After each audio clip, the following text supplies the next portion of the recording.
Friends, welcome back to Gokul coaching centre. आज हम लोग पढ़ेंगे परिवहन के नेक्स्ट टॉपिक को। ठीक है, तो पहला टॉपिक है रक्त क्या है। रक्त क्या है? रक्त एक प्रकार का तरल संयोजी ऊतक है। ठीक है, रक्त एक प्रकार का तरल संयोजी ऊतक है। तो इसका ऑब्जेक्टिव में भी आ सकता है, रक्त क्या है, तो रक्त एक तरल संयोजी ऊतक है। ठीक है, उसके बाद रक्त एक तरल संयोजी ऊतक होता है जिसका रंग लाल हीमोग्लोबिन के कारण होता है। ठीक है, रक्त का रंग लाल क्यों होता है? लाल हीमोग्लोबिन के कारण होता है। रक्त का पीएच मान 7.4 होता है। रक्त का पीएच मान 7.4 होता है। ठीक है, अर्थात इसकी प्रकृति क्षारीय होती है। ठीक है, इसकी प्रकृति कैसी होती है? क्षारीय होती है। एक औसत मानव में 5 से 6 लीटर तक रक्त पाया जाता है। ठीक है, एक औसत मानव में यानी इंसानों में 5 से 6 लीटर तक रक्त पाया जाता है। रक्त के अध्ययन को हीमोटोलॉजी कहते हैं। ठीक है, रक्त के अध्ययन को हीमेटोलॉजी कहते हैं। ठीक, ये ध्यान रखिएगा, रक्त के अध्ययन को क्या कहते हैं? हीमेटोलॉजी कहते हैं।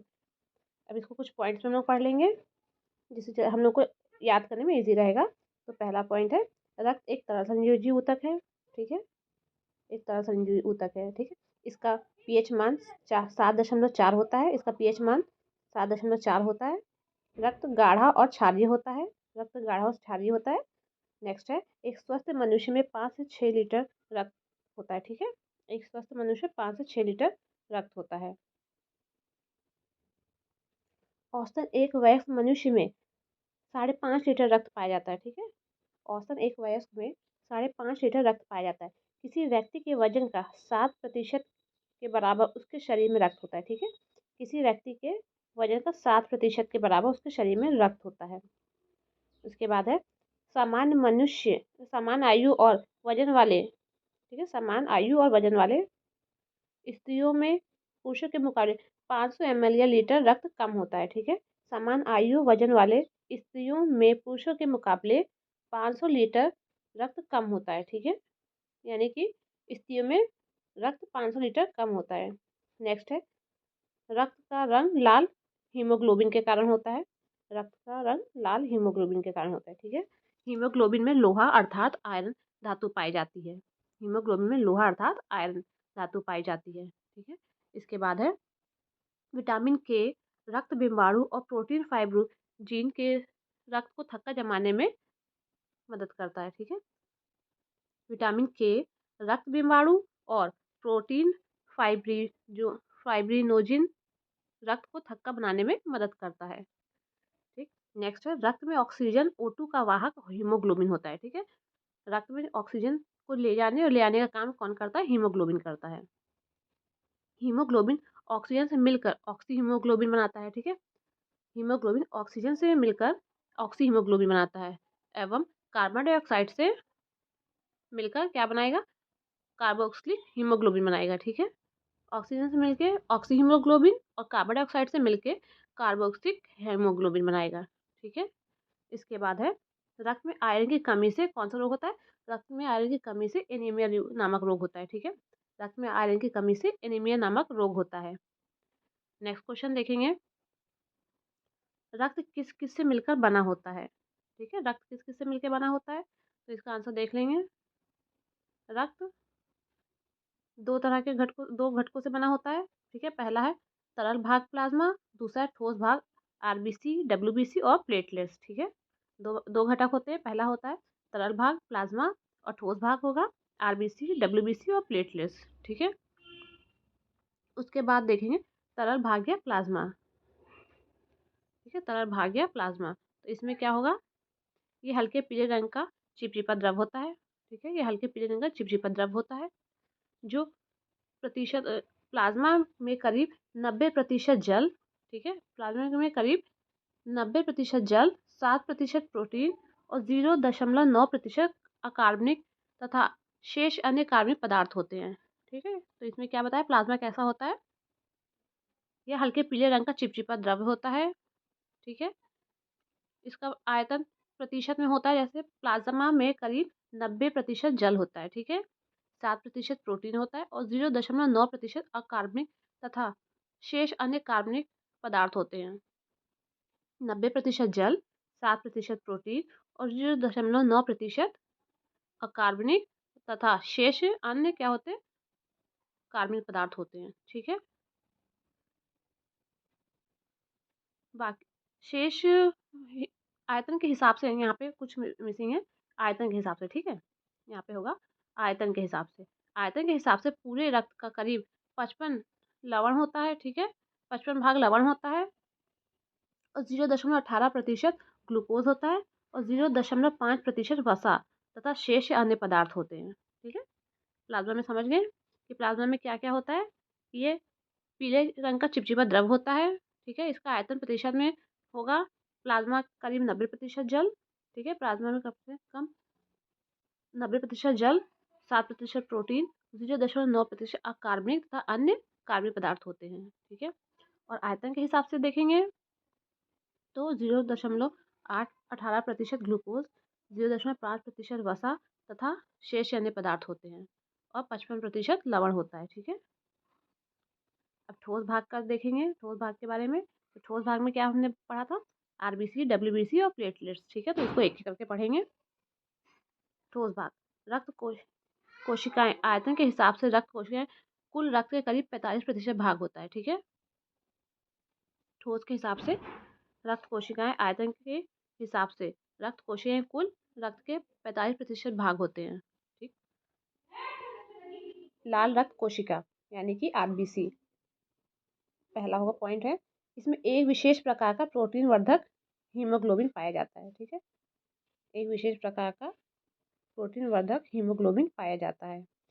इसे एरिथ्रोसाइट भी कहा जाता है। ठीक है, इसे एरिथ्रोसाइट भी कहा जाता है। इसका जीवन काल 120 दिन का होता है। आरबीसी का जीवन काल 120 दिन का होता है। ठीक है, आरबीसी का जीवन काल 120 दिन का होता है। इसकी संख्या हमारे शरीर में 5 मिलियन या 50 लाख होती है। ठीक है, आरबीसी की संख्या कितनी होती है, 5 मिलियन या 50 लाख। ठीक है, हीमोग्लोबिन के कारण ही रक्त का रंग लाल दिखता है। ठीक है, इसके कारण हीमोग्लोबिन के कारण रक्त का रंग लाल दिखता है। उसके बाद देखेंगे हीमोग्लोबिन हीमोग्लोबिन के एक अणु की क्षमता ऑक्सीजन के 4 अणुओं से संयोजन करने की होती है। ठीक है, इसमें क्या बोला है, हीमोग्लोबिन की एक अणु की क्षमता ऑक्सीजन के 4 अणुओं को संयोजन करने की होती है। ठीक है, इसके बाद इसके इसी विलक्षण गुण के कारण इसे ऑक्सीजन का वाहक भी कहते हैं। ठीक है, लाल रक्त कोशिकाएं शरीर में श्वसन गैसों का परिवहन करती हैं। ठीक है, लाल रक्त कोशिकाएं शरीर में श्वसन गैसों का परिवहन करती हैं। ठीक, नेक्स्ट है हीमोग्लोबिन श्वसन के लिए हीमोग्लोबिन श्वसन के द्वारा लिए गए ऑक्सीजन से संयोग कर एक अस्थायी यौगिक ऑक्सी हीमोग्लोबिन बनाता है। ठीक है, क्या बताया इसमें, हीमोग्लोबिन श्वसन के द्वारा लिए गए ऑक्सीजन के संयोग से एक अस्थायी यौगिक ऑक्सी हीमोग्लोबिन बनाता है तथा इसी रूप में रक्त परिवहन के द्वारा यह शरीर के संपूर्ण भाग में पहुंचाता है। ठीक है, हीमोग्लोबिन क्या करता है, श्वसन के द्वारा लिए गए ऑक्सीजन का संयोग कर एक अस्थायी यौगिक बनाता है जिसका नाम है ऑक्सी हीमोग्लोबिन। ठीक है, इसका क्या नाम है, ऑक्सी हीमोग्लोबिन है। तो इसी रूप में रक्त परिवहन के द्वारा यह शरीर के संपूर्ण भाग में पहुंचाता है। ठीक है, नेक्स्ट है शरीर की कोशिकाओं में ऑक्सी हीमोग्लोबिन का वियोजन शरीर की कोशिकाओं में ऑक्सी हीमोग्लोबिन का वियोजन का ऑक्सीजन और हीमोग्लोबिन में हो जाता है। ठीक है, क्या बोला इसमें, ऑक्सीजन शरीर की कोशिकाओं में, ठीक है, शरीर की कोशिकाओं में ऑक्सी हीमोग्लोबिन का वियोजन ऑक्सीजन तथा हीमोग्लोबिन में हो जाता है। ठीक, नेक्स्ट है यह ऑक्सीजन विसरण द्वारा कोशिकाओं में पहुंचकर कोशिकीय श्वसन में भाग लेता है। ठीक है, यह ऑक्सीजन विसरण द्वारा कोशिकाओं में पहुंचकर कोशिकीय श्वसन में भाग लेता है। ठीक है, उसके बाद है इसके उपरांत बना कार्बन डाइऑक्साइड। ठीक है, ऑक्सीजन जब ग्रहण कर लेता है उसके बाद क्या होता है, कार्बन डाइऑक्साइड बनता है। ठीक है, तो इसके उपरांत बना कार्बन डाइऑक्साइड फिर हीमोग्लोबिन से संयोग कर, ठीक है, कार्बन डाइऑक्साइड फिर से हीमोग्लोबिन से संयोग कर एक अस्थायी यौगिक बनाता है। ठीक है, जिसको क्या बोलते हैं, कार्बोक्सिलिक अम्ल, कार्बे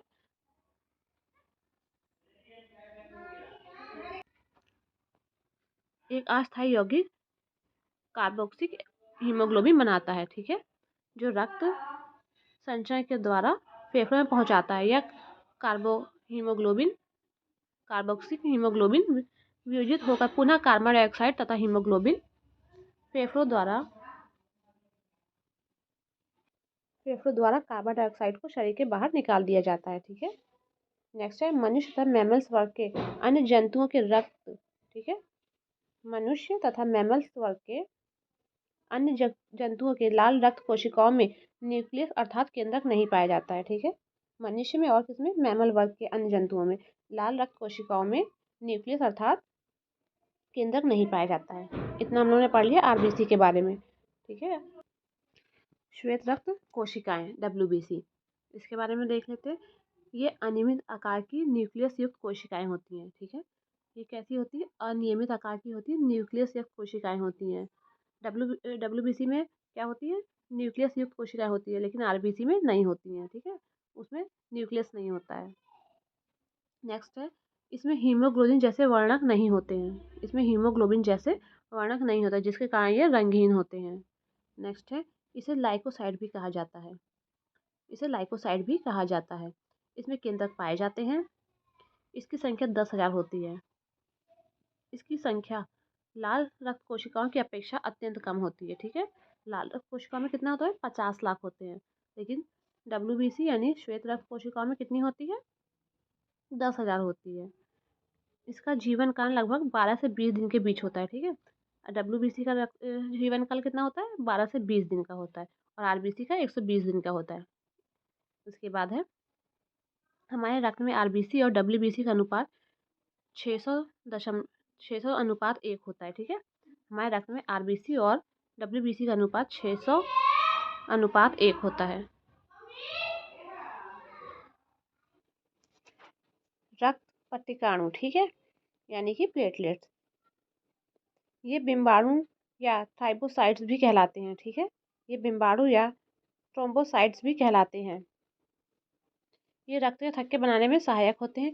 इनकी संख्या 2 लाख होती है। इसका जीवन काल 7 दिनों का होता है, ठीक है। ये बिम्बाणु या थ्रोम्बोसाइट्स भी कहलाते हैं। ये थक्का बनाने में सहायक होते हैं। इनकी संख्या 2 लाख होती है और इनका जीवन काल 7 दिनों का होता है, ठीक है। नेक्स्ट क्वेश्चन पढ़ेंगे। परिसंचरण तंत्र से आप क्या समझते हैं? इसका उत्तर होगा जीव जंतु में विभिन्न प्रकार के पदार्थ जैसे O2, CO2, ऑक्सीजन और कार्बन डाइऑक्साइड, पोषक पदार्थ इत्यादि के परिवहन के लिए जिस तंत्र की आवश्यकता होती है उसे परिसंचरण तंत्र कहते हैं, ठीक है। जीव जंतुओं में विभिन्न पदार्थ जैसे O2, CO2 पदार्थ, पोषक पदार्थ इत्यादि परिवहन के लिए जिस तंत्र की आवश्यकता होती है उसे परिसंचरण तंत्र कहते हैं, ठीक है। परिसंचरण तंत्र की खोज विलियम हार्वे ने 1628 ईस्वी में किया था, ठीक है। किसने किया था परिसंचरण तंत्र की खोज? विलियम हार्वे ने। कब किया था? 1628 ईस्वी में, ठीक है। मानव में परिसंचरण तंत्र मुख्य रूप से रक्त तथा लसिका के द्वारा होता है, ठीक है। मानव में परिसंचरण तंत्र मुख्य रूप से रक्त तथा लसिका के द्वारा होता है। खुला परिसंचरण तंत्र 3 प्रकार के होते हैं, ठीक है। खुला परिसंचरण तंत्र 3 प्रकार के होते हैं। इसको काट देंगे, यहाँ पे थोड़ा सा ये मिस्टेक है, खुला नहीं परिसंचरण होगा, ठीक है। परिसंचरण तंत्र 3 प्रकार के होते हैं। खुला परिसंचरण तंत्र, इसमें ब्लड के बहने के लिए खास नसें यानी वाहिनियाँ नहीं होती हैं, ठीक है।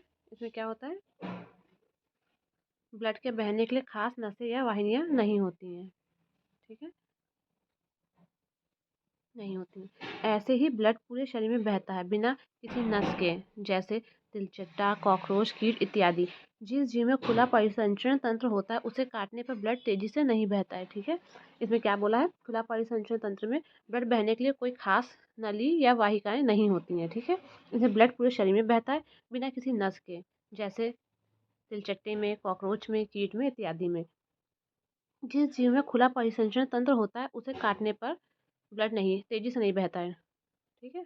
नेक्स्ट हेडिंग है बंद परिसंचरण तंत्र। 3 तरह के होते हैं। पहला खुला परिसंचरण तंत्र हो गया। नेक्स्ट है बंद परिसंचरण तंत्र, ठीक है। इसमें क्या होता है, इसमें ब्लड बहने के लिए एक निश्चित रास्ता यानी नसें होती हैं, ठीक है। इसमें ब्लड बहने के लिए या रक्त बहने के लिए एक निश्चित रास्ता या नसें होती हैं, जैसे मनुष्य और अन्य जंतुओं में बंद परिसंचरण तंत्र पाया जाता है, ठीक है। मनुष्य में और अन्य जंतुओं में बंद परिसंचरण तंत्र पाया जाता है।